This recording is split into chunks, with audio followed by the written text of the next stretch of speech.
For decades, whispers echoed through the royal corridors rumors of a secret document, a final command from Queen Elizabeth herself, a document that, if revealed, would alter the future of the monarchy and shatter Camilla's ambitions.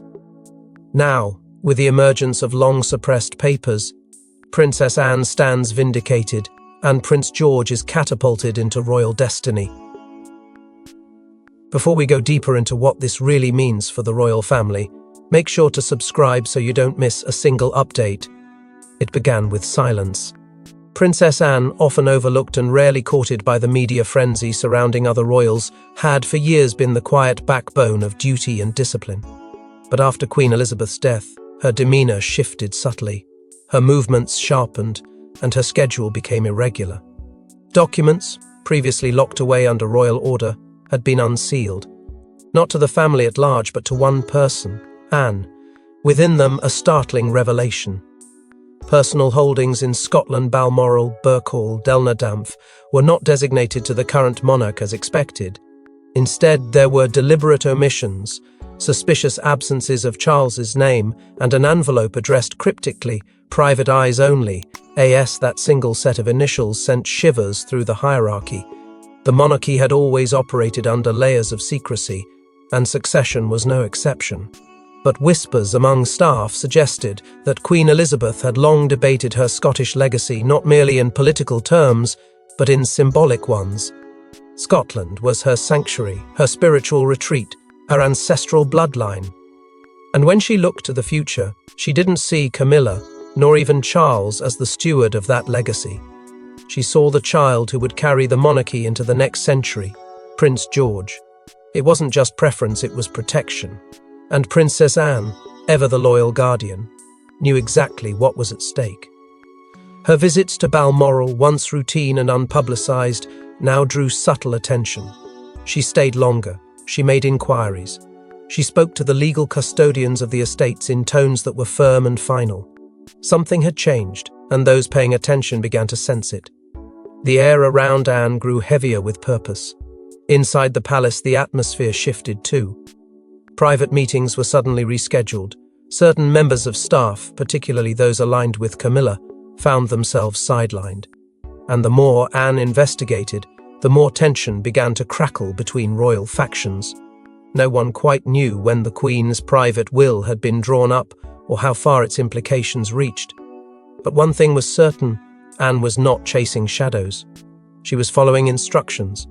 And in doing so, she was drawing closer and closer to a truth that could not only fracture the existing power structure, but rebuild it entirely around George. Her loyalty, long dismissed as stiff tradition, now emerged as the single greatest threat to Camilla's long-game influence, and perhaps the final safeguard for the Queen's true wishes. But what exactly was in those sealed documents, and why were they kept hidden from Charles, Camilla, and even William? The answer would stun the monarchy at its core. Buried deep within the Queen's personal testament was a clause never meant for public eyes.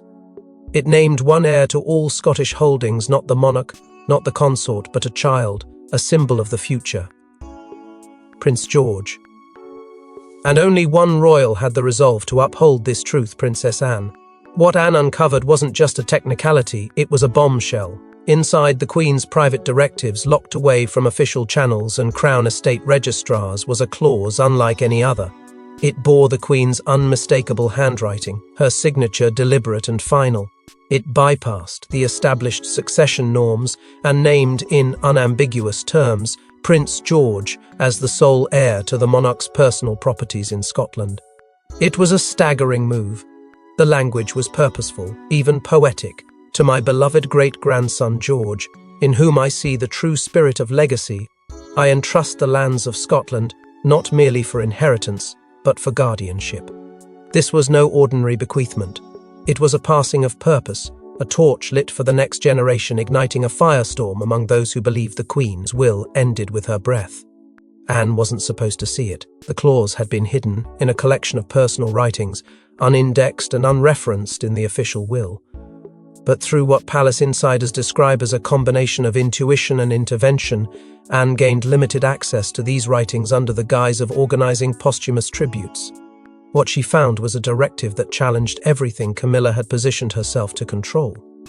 Not only were Charles and Camilla completely excluded from any mention of the Queen's Scottish properties, but there were also clear indications the Queen deliberately separated these holdings from the monarchy's institutional crown. They were her own, and she chose their next custodian without hesitation.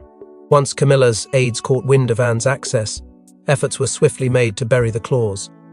Lawyers loyal to Camilla argued it held no constitutional weight, that the Queen's wishes outside the Crown estate structure were merely symbolic. But Anne was not interested in legal loopholes. She was fighting for principle, for the truth of what the Queen wanted, not what the throne demanded. Behind closed doors, pressure mounted. Camilla's advisors moved to isolate Anne's findings, attempting to question the clause's authenticity, even going so far as to challenge the handwriting. But those efforts only emboldened Anne further. If anything, they proved she was walking directly toward the heart of something the palace desperately wanted hidden. And as Anne began to push back against palace resistance, a quiet war erupted behind Balmoral's iron gates. When Camilla caught wind of Anne's discovery, her fury was swift and unrelenting. Staff were reassigned, travel permissions revoked, and Anne's inner circle came under surveillance. What began as a dispute over inheritance spiraled into a silent war between the Queen's only daughter and the woman now wearing her crown. It didn't take long for the clash to turn cold and calculated. Anne had quietly exposed a truth that threatened to undermine Camilla's carefully crafted ascent to power. Behind the palace walls, their once cordial distance turned venomous. According to several close aides, Camilla confronted Anne in a closed-door meeting so volatile that staff outside heard raised voices. Camilla allegedly accused her of playing queenmaker and warned that any further meddling in succession affairs would be seen as insubordination, not family loyalty. Anne, unwavering, responded not with retaliation but with silence, an icy defiance that said more than words ever could. But Camilla was not content with silence, she wanted obedience. Almost overnight, shifts within the royal household hinted that a silent purge was underway. Long-serving staff at Balmoral were mysteriously let go. Locks were changed, rooms were sealed off. Those loyal to Anne found themselves relocated or removed altogether. Even Anne's private assistant, someone who had served her since her early equestrian days, was barred from the Balmoral estate without explanation. Then came the digital surveillance. Private security footage, usually accessible only to the King's personal security liaison, was reviewed by Camilla's aides. They were hunting for evidence. Proof of who had handled the documents, who had shared them, who stood to gain from the exposure of the Queen's clause. Anne's access to certain archival sections was suddenly revoked, under the pretext of rotational security audits. It was a thin veil, and she knew it. For the first time in her royal life, Anne felt the full force of modern palace politics aimed directly at her. No swords, no public outbursts, just quiet, clinical isolation. There were whispers of veiled threats, subtle enough to be denied but pointed enough to chill even the most hardened royal. One note, left anonymously in Anne's correspondence tray, read simply, "Not everything belongs to the past." It was a message, and it was personal. She went quiet, but not because she was afraid. She was ting. Inside the palace, more disturbing questions began to surface. Had Camilla told Charles everything? Sources suggest she hadn't. That she had, in fact, delayed informing the king about the clause for weeks, perhaps hoping to discredit or contain it before he ever laid eyes on it. While Charles remained publicly unaware, a private storm brewed beneath his crown. A storm Anne was preparing to unleash not with rage but with alliances. But Camilla underestimated Anne's resolve and the explosive allies waiting in the wings. In a rare display of royal unity, Prince William privately aligned himself with Princess Anne, choosing legacy over protocol and truth over silence. Together they formed a quiet alliance to protect George's inheritance and expose the truth the monarchy feared most. The turning point came quietly but powerfully. William, already burdened with the looming weight of the crown, stumbled upon a series of discrepancies in the legal filings concerning Balmoral and other Scottish holdings. They didn't match the conversations he'd been having with palace accountants, nor did they reflect the public-facing summaries handed to the press. Something was off, buried, altered, or perhaps hidden altogether. When Anne approached him with excerpts from the Queen's sealed directives, everything snapped into place. William read the lines in stunned silence, particularly the Queen's handwritten note declaring George as the rightful heir to the Scottish legacy. He was shaken not by the clause itself, but by the realization that no one had told him. Not his father, not the courtiers, not even the legal teams.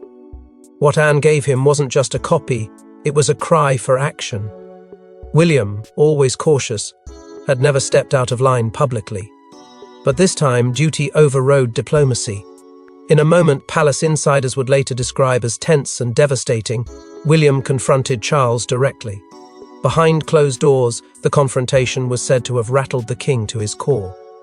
Sources claimed Charles uttered only 5 words, "I had no idea, William." And for once, that wasn't a deflection, it was the truth. Charles had been kept in the dark, manipulated into silence while others maneuvered behind his back. With the veil lifted, Anne and William moved swiftly. They approached the Queen's personal notary, a man who had remained silent out of fear and loyalty, and demanded confirmation. Under Anne's unflinching gaze and William's authority, the notary broke. He confirmed it all. The clause was real. The Queen's intentions were clear. George was her chosen heir to Scotland, not as a formality, but as a safeguard for the future. That truth could no longer be suppressed. William then instructed palace legal teams to begin a discreet but comprehensive audit of all Scottish holdings tied to the Queen's personal estate. He wasn't just securing properties, he was securing legacy. This was about more than land. It was about honouring the one person who had guided the monarchy for over 7 decades and protecting the one child in whom she placed her final hope. And through it all, Anne stood beside him not as an aunt, not as a relic of a bygone era, but as a co-architect of truth. For the first time in living memory, the monarchy's generational lines blurred. Anne, the Queen's daughter, and William, the future king, formed an unspoken pact. The future would no longer be dictated by titles alone, but by intention, loyalty, and legacy. It was a quiet revolution, and together they lit the path forward. But as George's destiny was being secured, a wave of backlash loomed, especially from those who had everything to lose. A father, a king, a man at war with himself. Charles found himself in an impossible position, torn between honouring his late mother's dying wish and standing beside his wife, Camilla, whose influence had grown dangerously absolute. The decision he would make next would ripple across generations. When Charles was finally shown the Queen's clause, it felt like a betrayal, but not of the crown, of him. In his mind, he had always assumed the stewardship of Scotland would pass to him without question, but his mother's final words had bypassed him completely. He wasn't mentioned, not once. The Queen had made her choice, and it was not her son, it was her great-grandson. The silence in the document cut deeper than any words possibly could. According to palace insiders, Charles wept during a private meeting with Anne and William, and in a moment of raw emotion he whispered something no one had expected to hear. It was always hers to give. That admission changed everything. It wasn't anger that consumed him, it was grief. Not just for his mother, but for the illusion of control he thought he still had. But grief offered no sanctuary. Camilla, infuriated by the clause's exposure and the growing support behind it, demanded action. She called it a humiliation, a strategic oversight that needed immediate correction. She urged Charles to challenge the will, to assert his rights as king, to remind Anne and William, who wore the own. But Charles hesitated. He wasn't ready to defy the last wish of the woman who had defined his life and perhaps ruled more effectively from the shadows than he ever had from the throne. Camilla's pressure mounted. What began as persuasion turned to confrontation. Reports emerged of shouting matches behind closed doors, of Charles retreating to Highgrove alone for nights at a time, unwilling to face the weight of the decision or the consequences of standing still. The situation grew dire enough that a family council was convened. Charles, Anne, William, and select advisors gathered in a closed-door session meant to chart a unified path forward. But no statement came. No resolution was announced. Charles refused to make a public declaration. He said only that the matter was deeply personal and deserving of quiet reflection.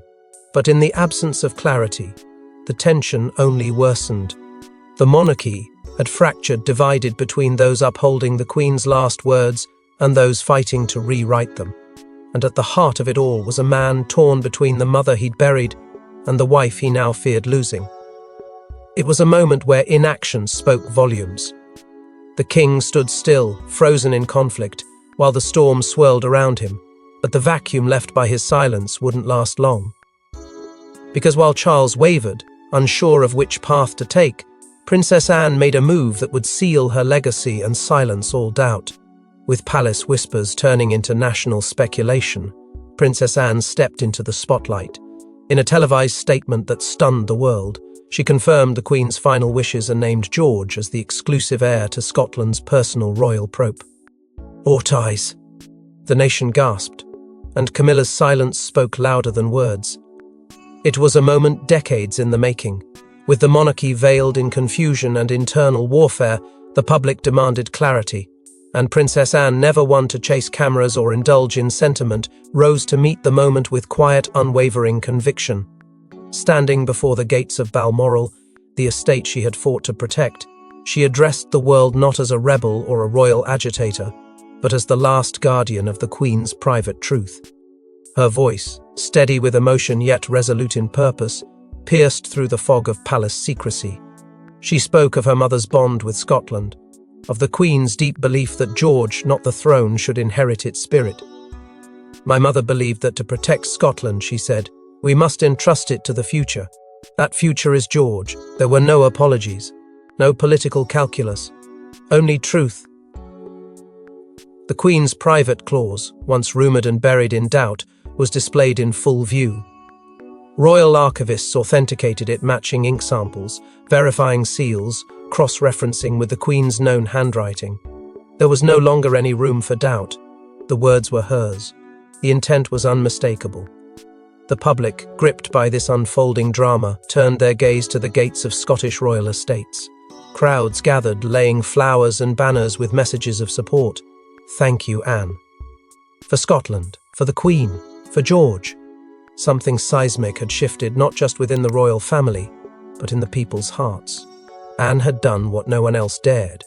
She brought light to a truth the monarchy had tried to contain. Camilla, whose presence had dominated the royal stage for months, vanished. She declined 3 consecutive public appearances, citing health reasons. But insiders knew better. This was not a matter of scheduling, it was strategy. Her silence was not protective, it was damning. While Anne was being hailed as the keeper of the Queen's legacy, Camilla became the face of everything the public feared about modern monarchy: manipulation, ambition, and the erasure of tradition. In press circles, commentators referred to Anne's announcement as the single most decisive moment of her royal life. For a woman once cast in the background, this was her coronation of truth, and for George, it was the quiet start of a destiny he never asked for but could no longer escape. But as the dust settled around the Scottish Highlands, a deeper question emerged. What did this mean for George's future role in the monarchy? He may be a child to the world, but within palace walls, Prince George now carries the weight of a nation's legacy. The crown may still rest on Charles's head, but the soul of Scotland now beats in George's future, and the path ahead is anything but certain. It began with a conversation no child should be expected to carry. In a private room, away from the fanfare and tension gripping the monarchy, William and Anne sat down with George to explain what had unfolded, not in cold legalese or regal detachment, but with the gravity it deserved. They told him of the Queen's wishes, of her hand-written words, of the lands in Scotland she entrusted to him. George listened in silence. And then, as one palace aide later revealed, he looked up and softly asked, "But what about Grandad?" A question that captured the heartbreak of inheritance, where gain comes with grief, and honor walks hand in hand with burden. Behind the scenes, royal advisors quickly realized that this wasn't merely a sentimental moment, it was a political turning point. Scotland's symbolic link to the monarchy had always been precarious, and now, with George as its future steward, the stakes had risen. Advisors began mapping out a plan to gradually ease him into public roles connected to the Scottish estates. Talks surfaced about introducing a new Scottish title for George, one that wouldn't challenge the crown directly but would root him publicly in the land the Queen had once called her sanctuary. But these moves weren't just about optics, they were about defense. Legal teams, working under William's instruction, drafted new protections around the Queen's clause, ensuring that no future reinterpretation could challenge George's inheritance. The clause was fortified, and any attempt to undermine it would face immediate legal scrutiny. That move, however, didn't go unanswered. Whispers emerged from within Camilla's extended circle, suggestions that her grandchildren or bloodline should be considered for stewardship, if not ownership, of auxiliary Scottish holdings.